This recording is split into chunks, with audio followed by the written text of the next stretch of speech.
नमस्कार, आप देख रहे हैं एबीसी इंडिया। मैं अमित भोबिया। दोस्तों, आज हम बात करेंगे रजनीगंधा की खेती के बारे में।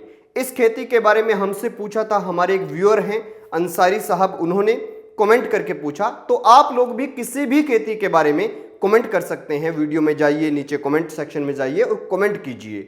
किसी भी प्रकार की कोई राय देना चाहते हैं तो भी आप कमेंट कर सकते हैं। खैर, इस वीडियो में हम बात करेंगे सबसे पहले कि उगाने का सही समय क्या होता है रजनीगंधा को। फिर हम बात करेंगे कि रजनीगंधा की उत्तम किस्में कौन सी हैं। फिर हम बात करेंगे कि इसके लिए खेत की तैयारी कैसे करनी है। फिर हम बात करेंगे इसे उगाने के तरीके के बारे में।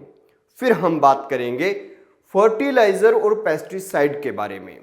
फिर हम बात करेंगे इसकी हार्वेस्टिंग कब और कैसे करनी है। फिर हम बात करेंगे कमाई और खर्चे के बारे में। और अंत में हम बात करेंगे कुछ विशेष सावधानियों के बारे में। यानी कि इस वीडियो में आपको A to Z नॉलेज मिलेगी रजनीगंधा की खेती के बारे में। खैर दोस्तों, वीडियो की शुरुआत करें उससे पहले आप लोग चैनल को सब्सक्राइब कर लें, बेल आइकन को दबा लें और ऑल के ऊपर क्लिक कर लें। इसी के साथ साथ आप मुझे इंस्टाग्राम पर भी फॉलो कर लें और जिस भी खेती के बारे में जानना चाहते हैं मुझे वहां पर जरूर मैसेज करें। लिंक डिस्क्रिप्शन में दिया गया है। सबसे पहले बात करते हैं इसे उगाने का सही समय कौन सा है। तो फरवरी से अप्रैल के बीच में आप कभी भी इसे उगा सकते हैं। तो अब बात करते हैं इसकी उत्तम किस्मों के बारे में। इसकी किस्मों को दो भागों में बांटा गया है, सिंगल टाइप और डबल टाइप। ये फूल के आकार के आधार पर होता है। जो सिंगल टाइप के फ्लावर हैं वो इस्तेमाल होते हैं आपके डेकोरेशन के अंदर। जो डबल टाइप के फ्लावर हैं वो आपके इस्तेमाल होते हैं बुके के अंदर। और दोनों का ही इस्तेमाल होता है परफ्यूम बनाने के लिए, जो तेल निकाला जाता है उसके अंदर। तो इनका इस्तेमाल थोड़ा अलग है। और इनके अंदर भी किस्में हैं, जैसे सिंगल टाइप की कुछ किस्में ये हैं और डबल टाइप की कुछ किस्में ये हैं। तो मैंने यहां पर किस्में लिख दी, जो आपको अच्छी लगी वो आप चॉइस कर सकते हैं।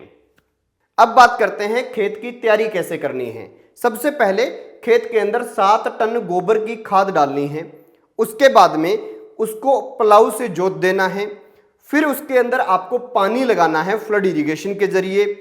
उसके बाद में जब 10-12 दिन बाद, पानी लगाने के 10-12 दिन बाद मिट्टी भुरभुरी हो जाए, तब आपको उसके अंदर 75 किलो यूरिया, 500 किलो एसएसपी और 130 किलो एमओपी डाल देनी है। और उसके बाद में रोटावेटर से पूरे खेत को जोत देना है। रोटावेटर से जोतेंगे तो मिट्टी भुरभुरी हो जाएगी। जब मिट्टी भुरभुरी हो जाए तब आपको उसके अंदर 2-2 फीट की दूरी से मेड़ बना देनी है, यानी जो हमारे यहां बट कहते हैं, तो वो बना देनी है उसके अंदर। तो अब बात करते हैं उगाने के तरीके के बारे में। आपका खेत तैयार है, मेड़ बन गई। इसके बाद में आपको लेने हैं बल्ब। बल्ब कहा जाता है इसके बीज को, यानी कि बीज नहीं, मतलब जो इसकी जड़ें होती हैं, कुछ ऐसे डंठल से होते हैं, इनको कहा जाता है। ये लेने हैं और इनको आपको ट्राइकोडर्मा का घोल बनाकर उसके अंदर भिगो देना है, यानी इनको उपचारित करना है।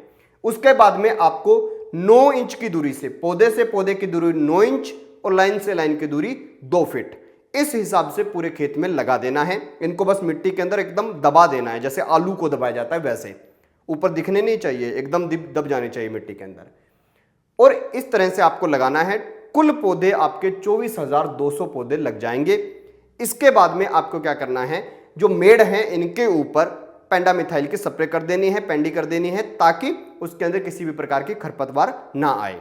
अब बात करते हैं फर्टिलाइजर और पेस्टिसाइड के बारे में। लगाने के 15 दिन बाद 6-6 इंच के पौधे निकल जाएंगे।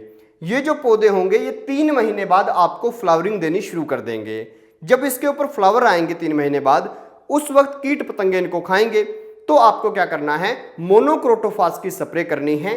2 ml मोनोक्रोटोफास 1 लीटर पानी का घोल बनाकर इसके ऊपर स्प्रे कर दीजिए। अगर फ्लावरिंग कम होती है उस कंडीशन में आपको 50 किलो यूरिया 1 एकड़ में छिड़क देनी है, या फिर आप नैनो यूरिया का इस्तेमाल भी कर सकते हैं। अब बात करते हैं दोस्तों हार्वेस्टिंग कब और कैसे करनी है। तो हार्वेस्टिंग बहुत सिंपल है। 3 महीने बाद फ्लावर आने शुरू हो जाएंगे और 6 महीने बाद बम्पर फ्लावर आने शुरू हो जाएंगे, यानी बहुत सारे फ्लावर आने शुरू हो जाएंगे। आपको बस जो ये डंठल है इसको एकदम नीचे से काटना है, यानी कि कोशिश करनी है कि फ्लावर की पूरी लंबी डंडी लें, क्योंकि जितनी लंबी डंडी होगी वैसे ही जो सामने वाला इस्तेमाल करने वाला है वो अपने हिसाब से उसका इस्तेमाल कर पाएगा। अगर आप ऊपर का छोटा सा पीस काट के ले जाएंगे तो वो बेचारा इस्तेमाल कैसे करेगा उसे। तो जो पूरी लंबी डंडी होगी उसका आपको अच्छा प्राइस मिलेगा, 3-4 रुपए में इसका एक फ्लावर बिकता है। तो ऐसे होती है इसकी हार्वेस्टिंग। अब बात करते हैं कमाई और खर्चे के बारे में। खर्चे का ऐसा है कि जब आप इसे लगाएंगे तब आपका 50 से 60 हजार रुपया खर्चा आएगा।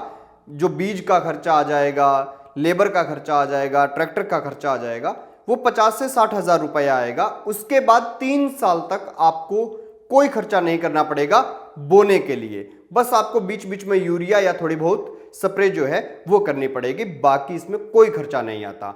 कमाई की ऐसी है कि आप किस मकसद से बेचते हैं उसी मकसद के हिसाब से आपको कमाई होगी। आप इसका तेल निकाल कर बेचते हैं, बहुत कमाई है। अकेले फूल बेचते हैं डेकोरेशन के लिए, तो आप ये समझ लीजिए कि 1.5 से 2 लाख के बीच में 1 साल के अंदर कमाई होती है, क्योंकि फ्लावरिंग बहुत ज़्यादा होती है और जो फ्लावर्स हैं ये लगभग पूरे साल बिकते रहते हैं। तो ऐसा कमाई का मामला है। अब बात करते हैं दोस्तों विशेष जानकारी के बारे में। और विशेष जानकारी आप लोगों के लिए ये है कि आप जब भी रजनीगंधा फूलों की खेती करने के बारे में सोचें, उससे पहले अपना मकसद जरूर क्लियर कर लीजिएगा कि आप क्यों इसकी खेती करना चाहते हैं। क्या आप वो तेल बेचना चाहते हैं जिससे परफ्यूम बनाए जाते हैं?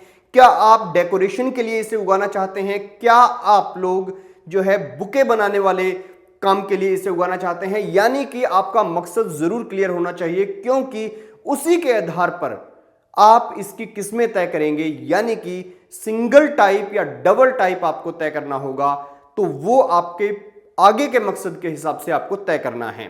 यानी कि अगर आप तेल का करना चाहते हैं तो दोनों का मिक्स कर लीजिए, अगर आप डेकोरेशन के लिए करना चाहते हैं तो सिंगल को कीजिए, आप अगर बुके के लिए करना चाहते हैं तो डबल को कीजिए। तो वो टाइप जो तय करना है वो आपके मकसद के हिसाब से ही तय होगा। खैर, हमारा मकसद है कि आप लोगों को नई नई प्रकार की खेती बताते रहें, और जो ये चावल धान ये बोते रहते हैं ना, एक एक चीज, इस दुनिया से आप बाहर निकलें और एक बिजनेस की तरह फार्मिंग को लें।